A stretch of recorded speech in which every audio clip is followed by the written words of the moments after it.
नमस्कार शेतकरी मित्रांनो, मी अशोक शिंदे, सिन्नर ब्रांच ऑफिस।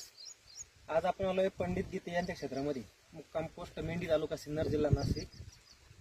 पंडित गीते यांनी मल्टीप्लायर 3 ते 4 वर्षापासून वापरत आहे। मका, ऊस, कांदे, टोमॅटो, तर त्यांनी आता टोमॅटोला मल्टीप्लायर वापरलेलं आहे। तर तुम्ही प्लॉटची ग्रोथ वगैरे बघू शकता, फुलं बघू शकता, साईड फुलं दाखवा। आणि याच्यामध्ये या फांद्यांमध्ये खूप सेटिंग झाली टोमॅटोची, हे पण दाखवा मध्ये। तर इतकं खराब वातावरण आहे अक्षरशः इकडे, तर सूर्यदर्शन नाही अजिबात। 8 दिवसापासून कंटिन्यू पाऊस चालू आहे। तर बाकीच्या शेतकऱ्यांचे प्लॉट पिवळे झाले, कोणाचे फुलं गळून गेले, पिवळे पडून असे दांडे पिवळे गळून गेले। पण हा प्लॉट एकदम निरोगी आणि वाढ बघू शकता तुम्ही, कंप्लीट छातीपर्यंत वाढ झालेली प्लॉटची।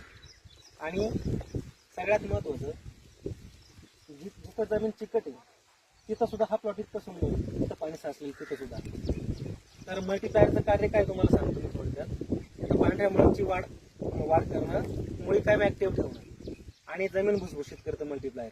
आणि जर फवारणीमधून दिलं, हे फुलं जेवढे लागलेले फुलं तर त्याची सेटिंग करतं, एक पण फुल गळ होत नाही।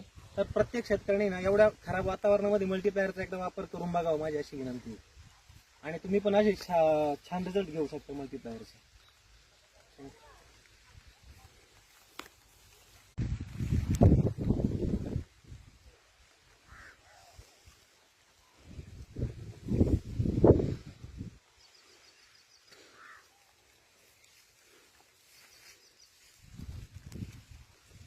नमस्कार शेतकरी मित्रांनो, मी अशोक शिंदे, सिन्नर ब्रांच ऑफिस। आज आपण आलोय पंडित गीते यांच्या क्षेत्रामध्ये, मुक्काम पोस्ट मेंढी, तालुका सिन्नर, जिल्हा नाशिक। पंडित गीते यांनी मल्टीप्लायर 3 ते 4 वर्षापासून वापरत आहे। मका, ऊस, कांदे, टोमॅटो, तर त्यांनी आता टोमॅटोला मल्टीप्लायर वापरलेलं आहे। तर तुम्ही प्लॉटची ग्रोथ वगैरे बघू शकता, फुलं बघू शकता, साईड फुलं दाखवा। आणि याच्यामध्ये या फांद्यांमध्ये खूप सेटिंग झाली टोमॅटोची, हे पण दाखवा मध्ये। तर इतकं खराब वातावरण आहे अक्षरशः इकडे, तर सूर्यदर्शन नाही अजिबात। 8 दिवसापासून कंटिन्यू पाऊस चालू आहे। तर बाकीच्या शेतकऱ्यांचे प्लॉट पिवळे झाले, कोणाचे फुलं गळून गेले, पिवळे पडून असे दांडे पिवळे गळून गेले। पण हा प्लॉट एकदम निरोगी आणि वाढ बघू शकता तुम्ही, कंप्लीट छातीपर्यंत वाढ झालेली प्लॉटची। आणि सगळ्यात महत्त्वाचं, जिथं जमीन चिकट आहे